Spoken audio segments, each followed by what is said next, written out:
नमस्कार। आज का जो कंटेंट है वो एक रिलीजियस कंटेंट है। तो बेसिकली मुझे ऐसा लगता है कि 21st सेंचुरी में रिलीजन के किसी भी एस्पेक्ट को स्पेसिफिकली उसके डोमेन में रहकर डिस्कस करना पॉसिबल नहीं है। वेरियस रीजंस हैं। तो यूजुअली हमने साइंस और रिलीजन इन दोनों के डोमेन को स्पेसिफिक कर दिया है, बट इन रियलिटी हम ये देखते हैं कि दोनों ही काउंटर पार्ट्स हैं एक दूसरे के, और वो एक दूसरे के कॉन्ट्रीब्यूशंस को सपोर्ट करते हैं, इंटर डोमेन वेज में उसे अप्रिशिएट भी करते हैं।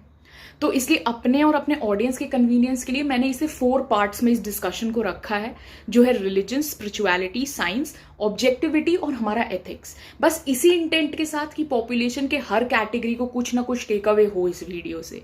इन्फ्लुएंस ज्यादा कम हो सकता है, बट बातें अगर स्टिक कर जाएं तो even a fraction of betterment in society means a lot. तो बात करते हैं रिलीजन, कल्चर और ट्रेडिशन की। रिलीजन का सिंपल मीनिंग होता है धर्म, आपका जो कल्चर है उसका मतलब होता है संस्कृति, और ट्रेडिशन का मतलब होता है आपकी रीति रिवाज, राइट्स, रिचुअल्स जो ओवर द जेनरेशन एक पर्टिकुलर फैमिली फॉलो करती है। अब देखिए यहाँ पे क्या बात है, जब हम धर्म की बात करते हैं तो सनातन धर्म आता है। यूजुअली मुझे ऐसा लगता है कि ये एक डिस्टिंक्ट रिलीजन ही नहीं है, ये एक डिस्टिंक्ट कल्चर भी है जो way of living and righteous path को इंडिकेट करता है और ह्यूमन रेस के बीच में इंस्टिगेट करने की एक ट्रायल एंड एरर के मेथड के बीच में जगलिंग कर रहा होता है। तो जब हम इस कल्चर की बात करते हैं तो इसको लेके आजकल काफी ज्यादा हाइप्स हैं, कंस्ट्रक्टिव क्रिटिसिज्म्स भी हैं और एक्स्ट्रा जुडिशियल रिमार्क्स भी हैं। अब देखिए, हर चीज के पॉजिटिव्स और नेगेटिव्स होते हैं। चाहे मैं सनातन धर्म की बात करूं या किसी भी धर्म की बात करूं जो इंडिया में है या इंडिया के बाहर भी, ऑल्दो भारत जो है वो बहुधार्मिक, बहुसांस्कृतिक, बहुभाषी है, पर भारत के बाहर भी अगर कोई ऐसा स्कोप है किसी कल्चर का, किसी रेस का, किसी ट्रेडिशन का, तो वो सब बहुत प्रिस्टीन है, बहुत प्योर है। पॉजिटिव नेगेटिव वो क्यों हो जा रहे हैं? क्योंकि उन्हें प्रैक्टिस और प्रोपोगेट करने वाले हम हैं, हम ह्यूमंस हैं, और हम हर चीज को अपना एक जजमेंटल पॉइंट देने की कोशिश करते हैं, अपना पीओवी यानी पॉइंट ऑफ व्यू देने का ट्राई करते हैं। इसीलिए चीजें पॉजिटिव और नेगेटिव में बदल जाती हैं। हम चीजों को वो रहने ही नहीं देते हैं, अपनी खुद की क्रिएटिविटी को भी हम जगल कराते हैं स्टेटस के बीच में।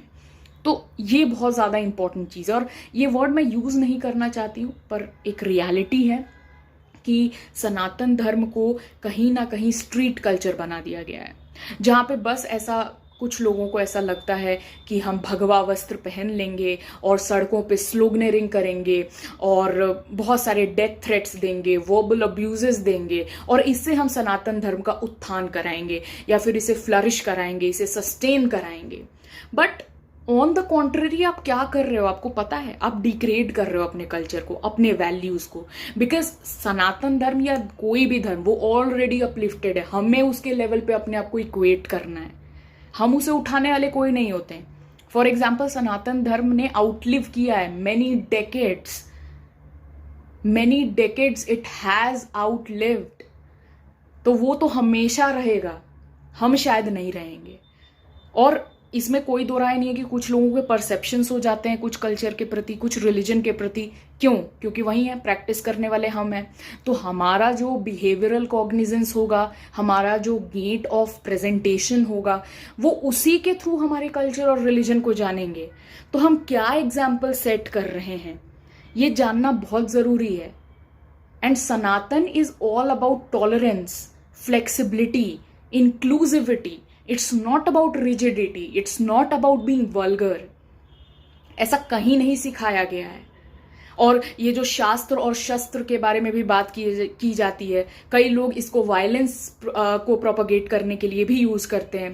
तो बहुत सिंपल सा मैं यहाँ पे एग्जाम्पल देना चाहूंगी कि आपको कोई भी कोर्स करना है, कोई प्रोफेशनल कोर्स करना है, तो आप उसके लिए अपने आप को एनरोल करते हैं। कुछ बुक्स होती हैं, आपको वो पढ़नी पड़ती हैं, कुछ एग्जाम्स होते हैं, वो आपको क्लियर करने पड़ते हैं। सिमिलरली रिलीजन भी एक डोमेन है, कोई भी रिलीजन वो एक डोमेन है, उसके प्रिस्क्राइब बुक्स हैं, स्क्रिप्चर्स हैं, आपको उन्हें पढ़ना है। और आधा ज्ञान तो बहुत ज्यादा डिस्ट्रक्टिव हो सकता है। एंड आई फील कि आज के टाइम में सनातन को बस एक वार्डरोब की तरह रखा गया है, जब जरूरत है आप उसे पहन लीजिए और जब जरूरत नहीं है आप उसे उतार दीजिए। तो इसकी तरह उसको यूज किया जा रहा है, क्योंकि आधा ज्ञान है। आधे से ज्यादा लोगों को हमारे वेद, शास्त्र, उपनिषद इनके बारे में नहीं पता है। आज ये जो मॉडर्निटी के नाम पे जो टर्मिनोलॉजीज निकाली जाती हैं, ये सारी चीजें हमारे शास्त्र में पहले से थी। और ये नारीवाद जो फेमिनिस्ट मूवमेंट होते हैं, आई एम सॉरी, लेकिन ये बिल्कुल भी भारतीय कल्चर के साथ मैच नहीं करता, उसके साथ इक्विवेलेंट बिल्कुल भी नहीं है। हमारे यहाँ अहिल्याबाई थी, गार्गी थी, मैत्री थी, रानी लक्ष्मीबाई थी। हमें कभी भी नारीवाद की जरूरत नहीं पड़ी है। पर यही है कि मॉडर्निटी इज गुड, प्रोग्रेस भी सही है, पर अपने रूट्स को काट के, एंड स्पेशली वो रूट्स जो शायद आपसे भी ज्यादा प्रोग्रेसिव थे। आप जो सोच रहे हैं अभी, वो कई हजारों साल पहले सोचा जा चुका था, इम्प्लीमेंट किया जा चुका था, सक्सेसफुल हो चुका था। तो ऐसे लिविंग हेरिटेज को, ऐसे इनटैंजिबल कल्चरल एंटिटीज को इग्नोर करना या उसके नाम पे गलत गलत काम करना, ये बिल्कुल भी सही नहीं है। आप ऐसे उसे डिग्रेड कर रहे हो, अपलिफ्ट नहीं कर रहे हो। बहुत सिंपल सी बात है। जब सोशियो पढ़ाया जाता है, अगर आप में से कोई सोशियो स्टूडेंट भी रहा होगा तो आपने देखा होगा, उसमें कहा जाता है कि रिलीजन का सस्टेनेंस इसीलिए पॉसिबल है क्योंकि एक तो रेवरेंस है और दूसरा फियर है। आई अग्री, कुछ चीजें हमें अग्री करनी पड़ती हैं कि पहले के टाइम में भी इनिशियली और शायद आज भी कई लोग डर के कारण ही रिलीजन से थोड़ा अटैच्ड हैं या फिर डिविनिटी से थोड़ा बहुत अटैच्ड हैं, बट अलोन ये चीजें नहीं है।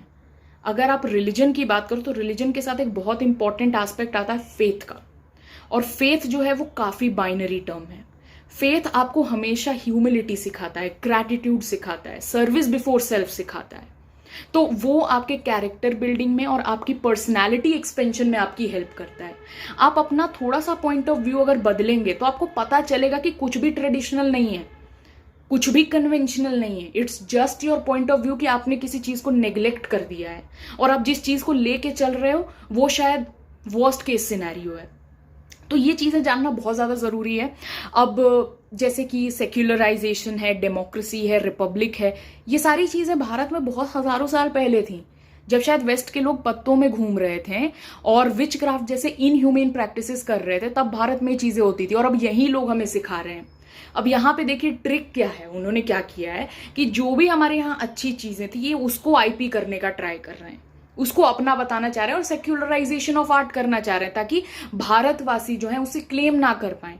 ऐसे बहुत सारे प्रैक्टिसेस हैं, सोशल मीडिया पे देखिए आप, बहुत ज्यादा आपको मिलेगा कि कैसे यूरोप वेस्ट में इंडियन कल्चर्स जो हैं, जो भारतीय कल्चर है वो कितना पॉपुलर है। क्लोथिंग से लेके आपके डिवोशंस तक, मेडिकेशन से लेके आपका जो योग है, सिद्धि है, साधना, हर चीज वो लोग उसको अडॉप्ट कर रहे हैं, उसको अडोर कर रहे हैं और कोई एम्बैरेसमेंट नहीं है। जो एम्बैरेसमेंट है वो भारतीयों में ही खुद ही है।